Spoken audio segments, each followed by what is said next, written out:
কবিতার নাম রূপলী, রচনায় আমি নিজে মোহাম্মদ আরিফুল ইসলাম।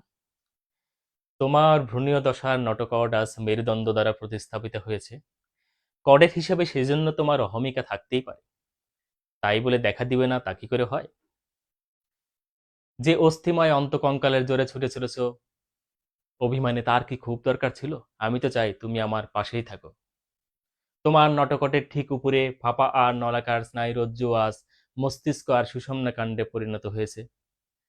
তুমি কিনা গল বেলে ফুলকারন্দ দিয়ে নিঃশ্বাস প্রশ্বাস চালিয়ে ছুটে চলেছ প্রবাহন থেকে বাড়ির পথে।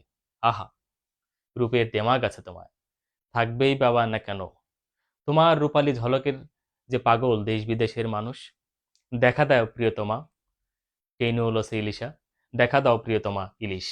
সো ইলিশকে নিয়ে একটি কবিতা লেখা হয়েছিল আর কি। সো সেই সেই কবিতাই হল মতো এইটা।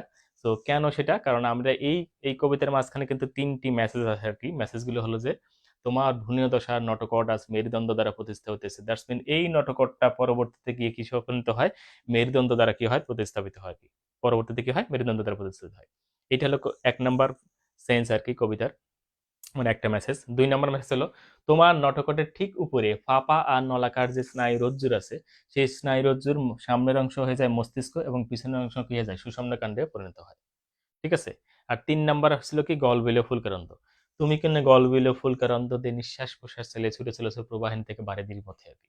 অর্থাৎ ইলিশ মাছ কিন্তু নদী থেকে সমুদ্রের পথে, প্রবাহিন থেকে বারিধি এর পথে ছুটে চলে। কার মাধ্যমে? তার এই যে গল বিলে ফুলকারন্দ দিয়ে নিঃশ্বাস প্রশ্বাস চালিয়ে কিন্তু ছুটে চলে। তো যদিও আমাদের ক্ষেত্রে সেটা কি হয়ে যায়? এটা বিলুপ্ত হয়ে যায় এবং নতুন করে কি হয়? ফুসফুসের উদ্ভব ঘটে। তো এই হলো তিনটা মেসেজ দেওয়া এবং ইলিশকে রিপ্রেজেন্ট করা, এই সবকিছু মিলেই হলো এই কবিতাটা লেখা। সো আশা করি সকলের ভালো লেগেছে এটা, এবং আজকের ক্লাসটাও সকলে আশা করি ভালো লেগেছে।